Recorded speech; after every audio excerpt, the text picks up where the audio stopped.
So developing a performance metric. See, a performance metric is a standard measure Ma'am. which assesses. Yes, ma'am. Yes, who called me?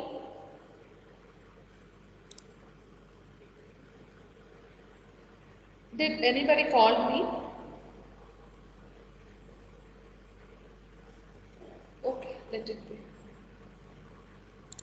Am I audible and clear? Yes, ma'am. Ma'am, Pujita is waiting in the lobby, ma'am. No, ma, I loved her. Yeah, here, Pujita is there. Can't you see Pujita G208? Yes, ma'am. She is in. Okay, ma'am, I'll let. Okay. So, a performance metric is a standard measure to assess performance in a particular area. It means metrics are completely based on customer focused process, management, systems, and any program which directed at continuous improvement. The focus, which is the focus that we are talking about, the focus on customers and performance standards is defined in the form of metrics which assess an individual's ability to meet the customer needs and business objectives. So here most of the organization uses that traditional performance measures like profit performance, return on investments, earning per share, which typically determines the success of an organization. But here these measurements are not providing reasonable estimates of whether a company achieved its ultimate goal of making profits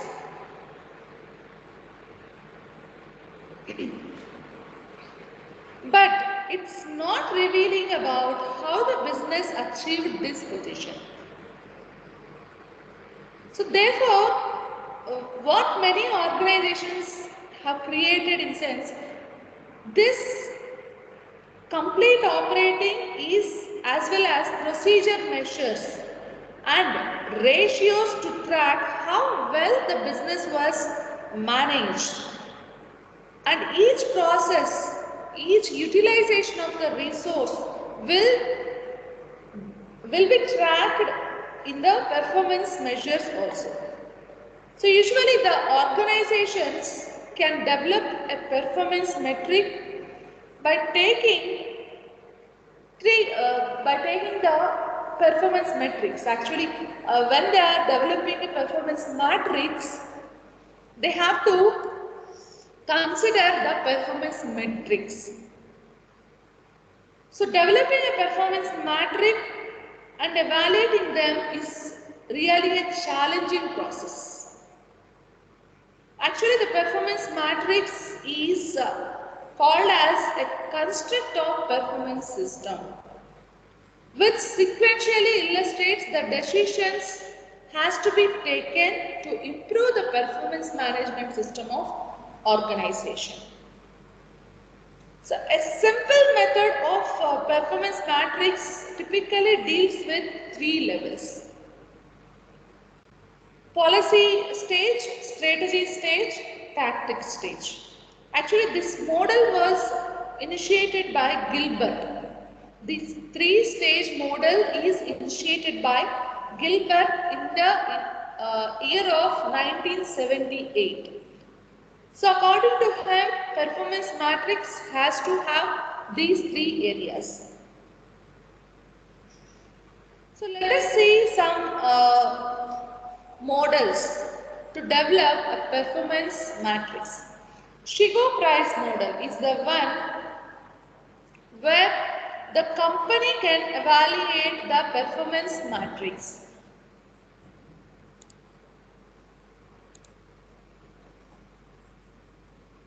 Could you able to see the picture in a clear way now?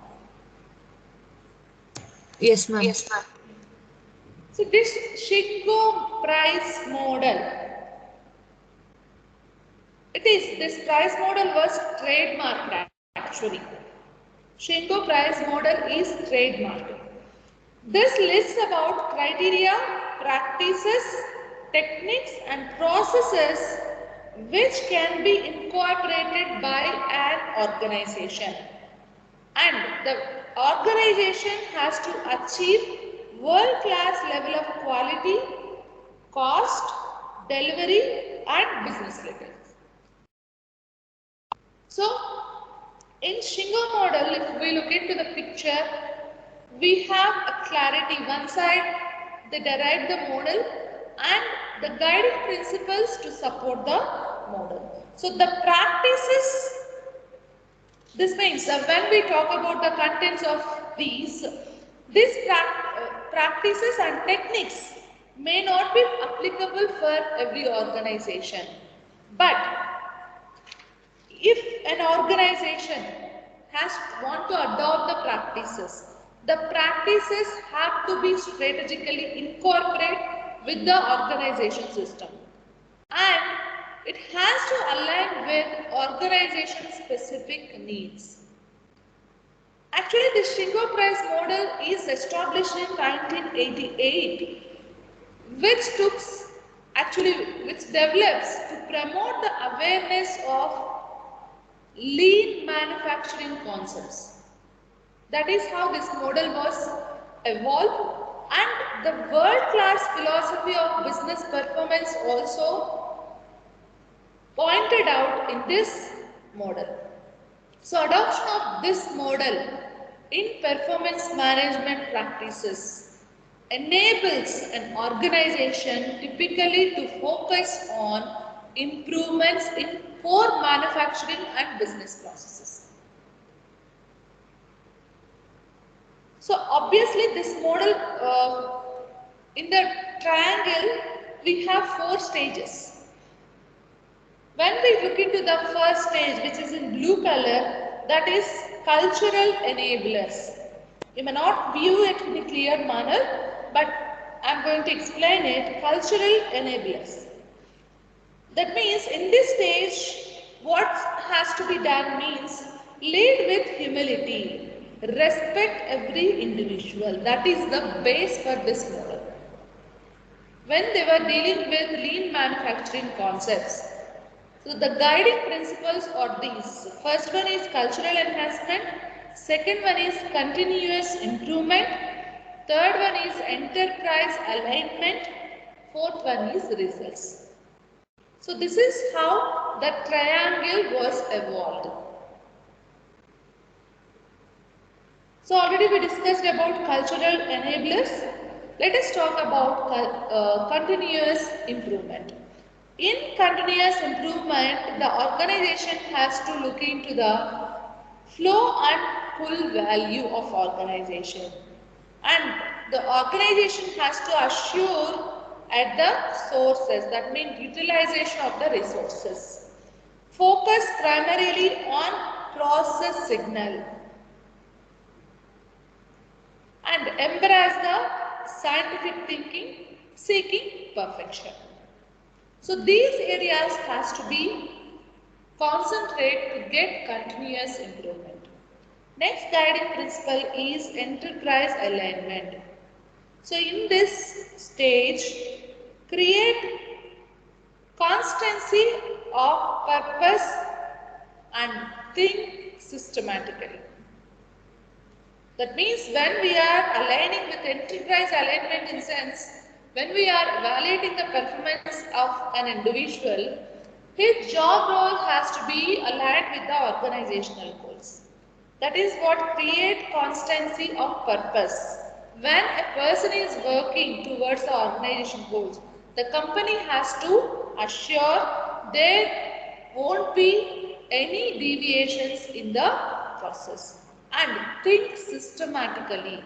Whatever the step, whatever the procedure within the organization is due following, that has to be equal to everyone, and whenever an employee is doing some work, either it is an individual assessment or team assessment, here the employee has to think systematically as per the system. That means the system has to give transparency to follow. And finally, the results create value for the customers. When we are giving products and services, customer has to deliver the satisfaction, right? So that will determine the performance of the employees. So this is about Shingo price model. Do remember two things here. This process was initiated firstly in lean manufacturing concepts. It is started in 1988. Its philosophy is to process and progress with business performance. Okay. So we discussed about guiding principles, reminding or supporting to have a good culture in organization. So next, EFQM excellence model. EFQM is an acronym. EFQM stands for European Foundation for Quality Management.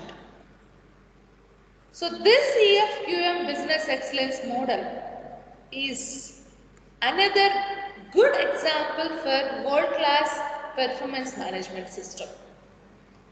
As you look into the figure, this model is a 9-box business model of excellence. As we look into the enablers, results and all, total 9 boxes were existed, right? So this 9-box model was developed intended to help an organization to conduct self-assessment in measuring its performance results in terms of financial parameters, customer satisfaction, people satisfaction, and the business impact on society. So this was the criteria developed, evolved in this model. So here we saw the main 3 boxes like leadership, which is into people, strategy and partnership resources. These 3 boxes talks about leadership and processes. Here policy and strategy is very important. Process, in the process we can take company's policies and strategies as processes. And people management. People management, actually resources and processes managements acts as enablers to improve the performance results, that is KPRs, key performance results. So in the figure that we can see, innovation and learning is from right hand to left hand. That's a process, like wherein this leadership and process are acting like an enablers. Finally, the results would be identified in terms of KPRs, key performance areas, key performance results. So here three key performance results is first one, people result. That means whoever are working with the organization. Customer results, who are being the customers, end users of the organization. Society, again impact of the society. These are being the results to evaluate the performance of an organization. So next one, Malcolm Baldrige model. So this model is actually used to while doing ISO 9000 based documentations. That means which is a quality metric. Right? ISO 9000 is a quality metric. During that documentation of quality management system of any organization can be extended to this criteria for performance excellence framework. Usually this model enables an organization to integrate its quality management system with performance management system. That is how this model was developed. So this Framework is like that's a business management system, like the business management system or performance excellence framework using or elevated or evaluated by Baldrige criteria, which requires same documentation like ISO 9000. But what would be the difference between ISO 9000 quality metrics and this model is, in ISO 9000, some additional practices would be accountable. That means, in Baldrige model, some additional practices would be accountable. So what are the additional practices could be considered in this MB model is strategic planning process is second point. Leadership already that we talked about. Strategic planning process is the additional. Here we are comparing between ISO 9000 documentation and the quality metric of MB model. So strategic planning process, and third one, customer and market forces or customer focused operating system. We can call it this. Operating systems. In ISO 9000, usually we don't consider the operating systems. Teamwork structures and guidelines. That means workforce focus that we are talking about. Administration of compensation and recognition systems. Process management. In process management, advanced quality planning process, and while developing the new products and all, what will be the quality planning process? That's all missing in ISO 9000. That's what, when compared to ISO 9000 model, that means documentation, Malcolm Baldrige model is most preferred quality management system model.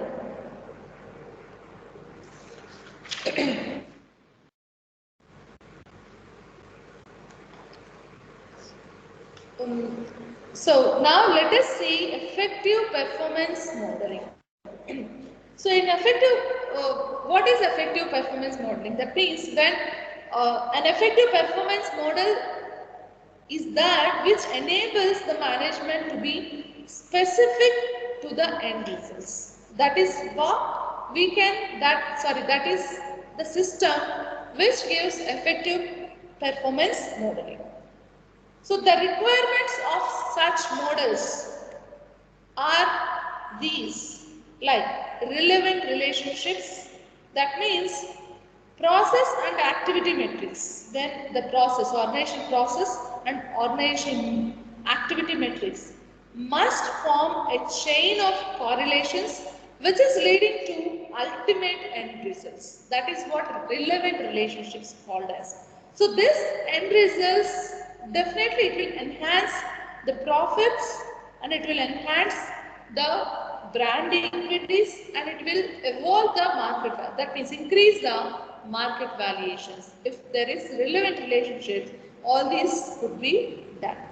And measurability. Here we have to measure the data. So here data for metrics is mandatory, right? When we are talking about metrics, data for metrics is definitely necessary and it has to be accurate.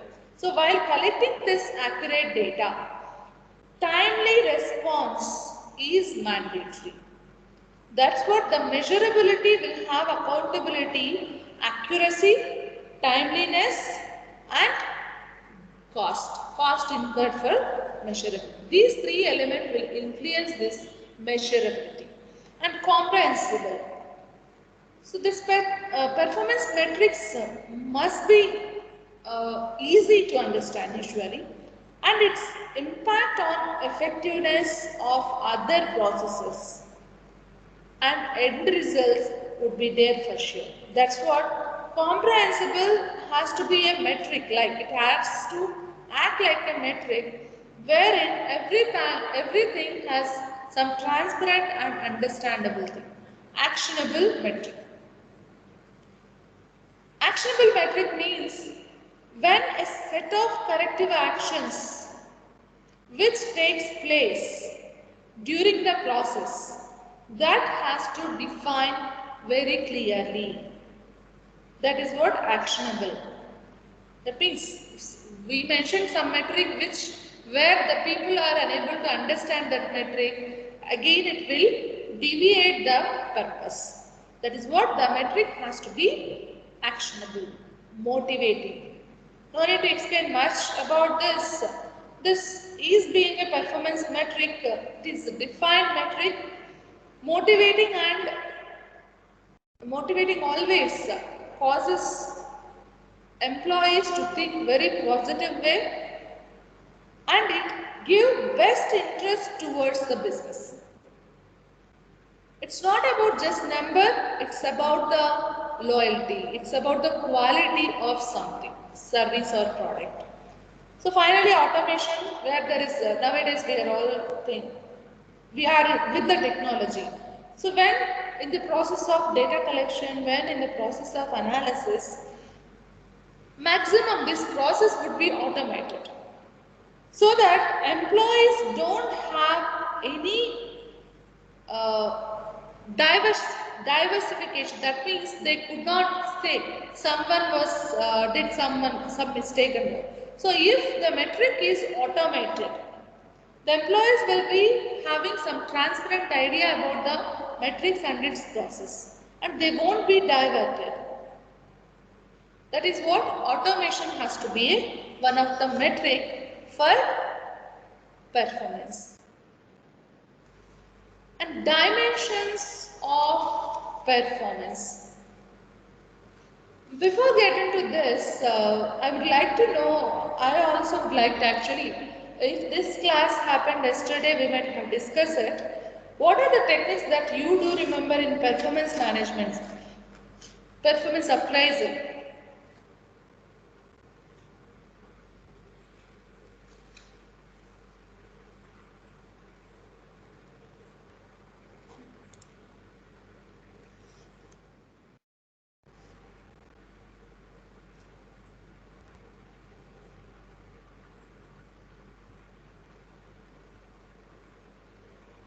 Okay, let's discuss about dimensions of performance first.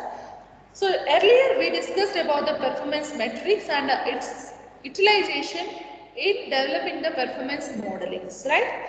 So here dimensions. See, usually performance is defined as the expected deliverables by an employee, right? But every time we are talking about some individuals within time frame and all. So these deliverables could be stated in terms of efforts, results, task completions, quality, and some other specifications like this. So if we see into the dimensions of the performance, we do have some types of dimensions of performance here. First one is output or result dimension. So this is most acceptable and visible dimension. That means it's also can be measurable. Measurable dimension of performance it is, and the result is called as output. So here an output can be described the consequence of inputs, right? Whatever the inputs, here inputs may be product, service form or some summary form. So depending on that input, the output could be there. Here the products or services may be in the final or semi-final form, but the result describes the standard which can be measured very easily actually. So when we are talking about salaries, customer numbers, financial targets or production targets, competitions, completion of the task and all these have some numbers, right? But here how we are going to measure? When this result is stated in terms of KRAs, that means key result areas. That is what this dimension tells. Next, input dimension. So this input dimension deals with the activities to be accomplished by individual. So here, actually the nature of activities to be undertaken by the individual is quality of the inputs are within this time that I have to complete such a way, individual task would be there. Whenever that means performance can be managed in a better way if the nature of inputs can be done without any mistake, right? When we are evaluating the performance of an individual, these metrics, that nature of inputs, if we could able to consider it as accountable, that input dimension will work in a right way. Next, time dimension. How much time that an individual considered for completing a particular task. This is about another dimension of performance, like here time matters. Performance can be defined for a task like what is the work done by an individual within the week, within a month, within 10 days, within a day, what's the progress, what is the performance of that particular person, or for year, what is the performance of the person. Such a way when time was mentioned, this time period for performance is mandatory. Without this time frame, we cannot assess the performance of an individual output. So this time frame through information technology, if organization could enable, try like for every 3 months period, you have to take the time into consideration if the employees work is connected with the time and all. So such a way this performance dimension would help to evolve the performance of individual. Next, focus dimensions. So we have focus dimension, quality dimension, cost dimension. Here focus dimension in sense the focus can be on one or more performance metrics.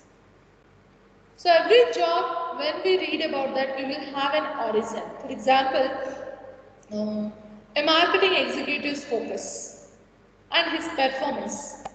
Obviously, this performance can be on market shares, profits, that new areas that he covered, and some of the targets he has completed. Such a way, we will have a focus of a particular job.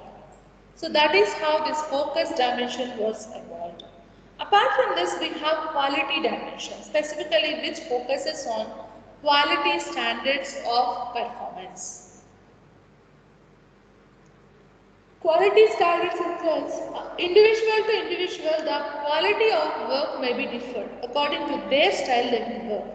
So when a job determined with a quality standard, that has to be focused here. And finally, cost dimension, which is most necessary, which is having financial dimension here. So here this cost dimension will have calculations like ratios, percentages, and ratios, percentages in sense when we are evaluating the performance of marketing executive. Obviously, what is the revenue generated by him? What is the cost that we are being paid to him? Such a way financial dimension we are talking about cost dimension. Hope you are clear with the concept. Now let me know what are the performance appraisal techniques that you know.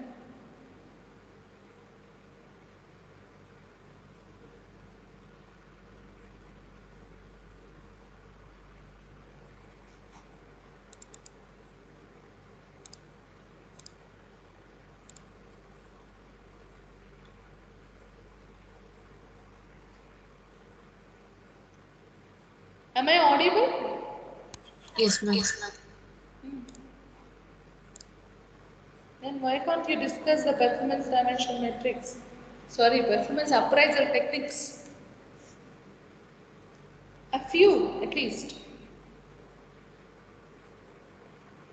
Already one of the technique is being displayed on this slides, right?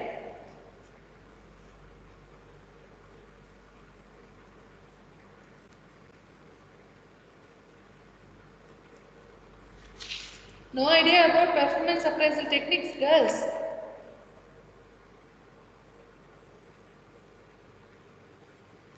Okay.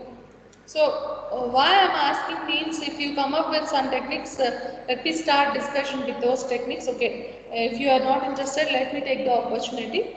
So here, first, even though in the slide that we are telling about performance management system and balanced scorecard. Before getting to that, I would like to discuss about few performance management systems which is aligned with some of the performance appraisal techniques. First one is management by objectives. So performance management system through MBO. If you look into this, MBO we all know it's a comprehensive management approach which is adopted for performance appraisal and organizational development. So here performance management system utilizing management by objectives requirement strategies to set mutually agreed, observable, measurable objectives for the employees and their supervisors actually. So here in each level of the organizations,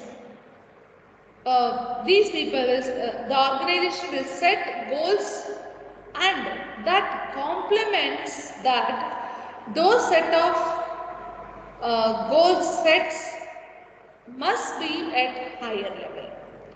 So here individually when employee is getting some monetary rewards like bonus, incentives and all.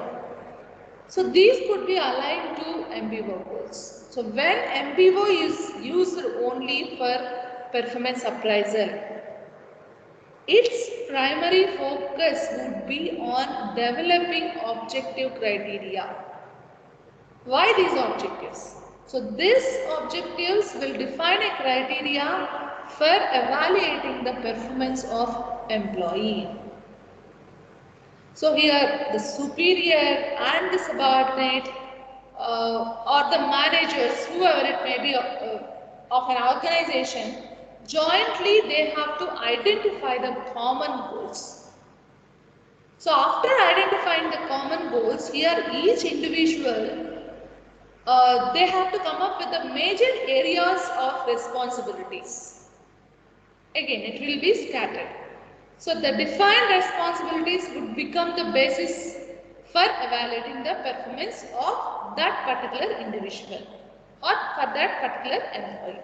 This is how MBO concept would be aligned to performance management system. And we have one more technique called BARS method, behaviorally anchored rating scales. You may not remember this, but here BARS, precisely we call it as BARS. So here performance management system through BARS method, how it would be. So BARS are descriptions provided on appraisal forms and service which typically describes a precise level of performance usually. So this scale is similar to graphic rating scales, but this method specifically uses specific behavior to anchor the scale. So these are designed to reduce the rating errors of conventional methods. In traditional methods like graphic rating scale and force of distribution method, these are all have some disadvantages. BARS will avoid all these. And this scale indicates the performance dimensions like the leadership, teamwork, communication, initiativeness, adaptability. All these will be considered into specific behavioral metrics. This is how BAR will be aligned to PMS. So let us explain this BARS method. Before that, one more method, that's 360-degree appraisal. So 360-degree appraisal, we know how many people do involve altogether, many people, that means all stakeholders, all important stakeholders would be involved in this giving performance feedback actually. So this appraisal method is in many organizations widely. If you look into all over the world, majority of the organizations are following this 360 appraisal degree appraisal method.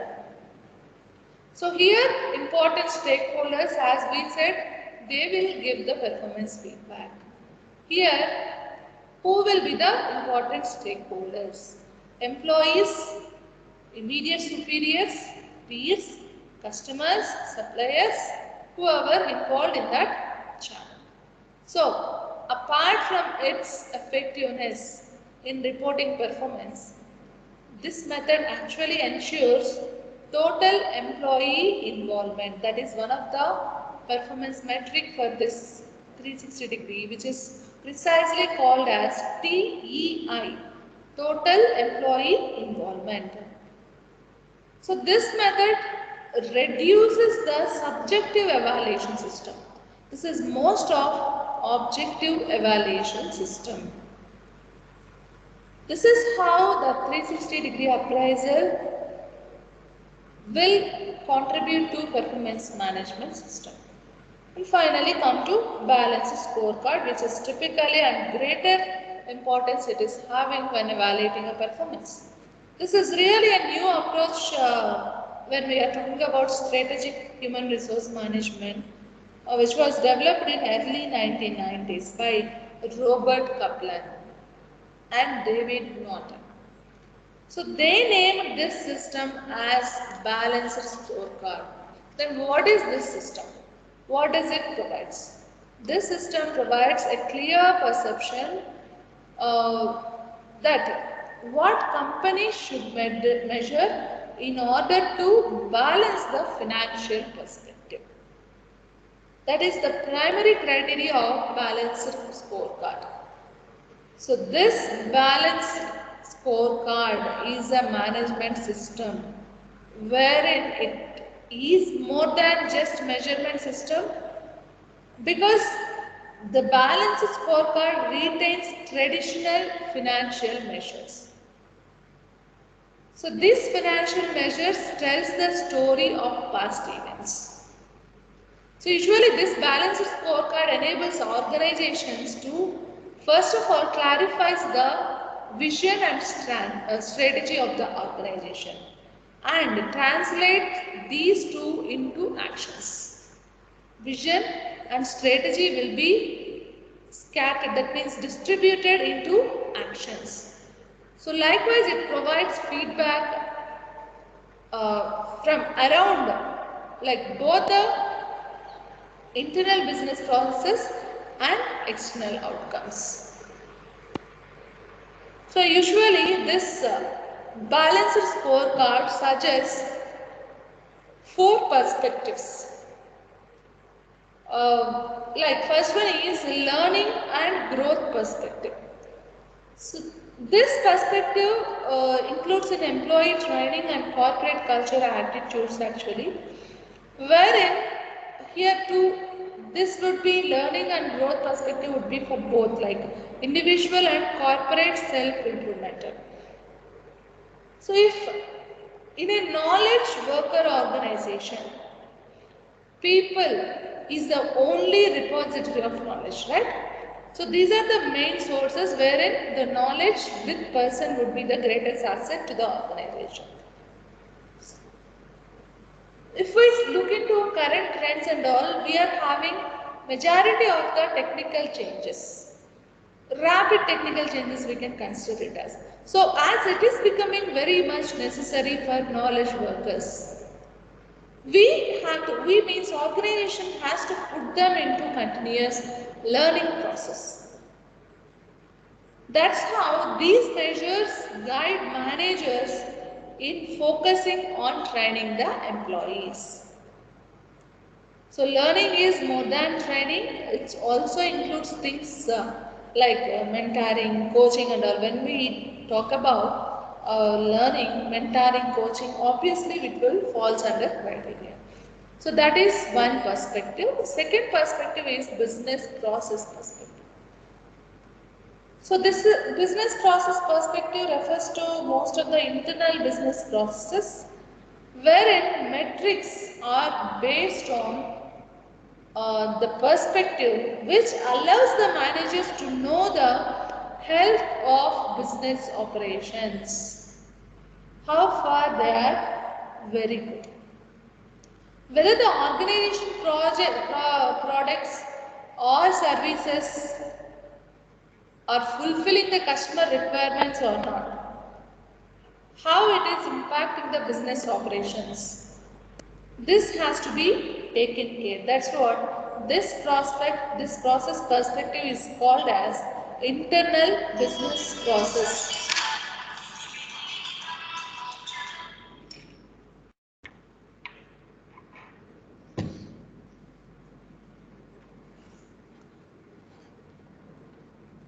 So next, customer perspective. Customer perspective, that we all know how important the customer perspective is. Even if we take the modern management philosophy, increasing realization of importance of customers focus and customer satisfaction is reinforcing the business operations, right? So these are leading indicators. If customers are not satisfied, they will immediately find other alternatives. That means they will switch to competitors' products, right? So poor performance of business operations will lead to decline of business. That's what customer perspective has to be there in balance scorecard while evaluating the performance metric. And finally, financial perspective. As balance scorecard is determined, the performance metric along with the financial perspective, that is what balance scorecard is telling about. Here, financial perspective in sense, the point that means whenever some metrics or some operations going on, everything that will be needed by financial data, right? Financial data. Timely and accurate data is always a priority to managers. So whatever the job or operation done by a business, that has to be converted into financial, that means the expenses incurred for that operations, that has to be viewed seriously from the manager's perspective. And there is more than enough to handling and processing the financial data is really a challenge for the managers. So this emphasis on financial needs, sometimes it may lead to unbalanced situation. So that's how additional financial related data such as risk management, risk assessment, cost benefit analysis, these types of the data always has to be ready. That means financial perspective that has to be taken care while aligning with the performance management system. This is about today's class. If you have any submissions, you can ask me now.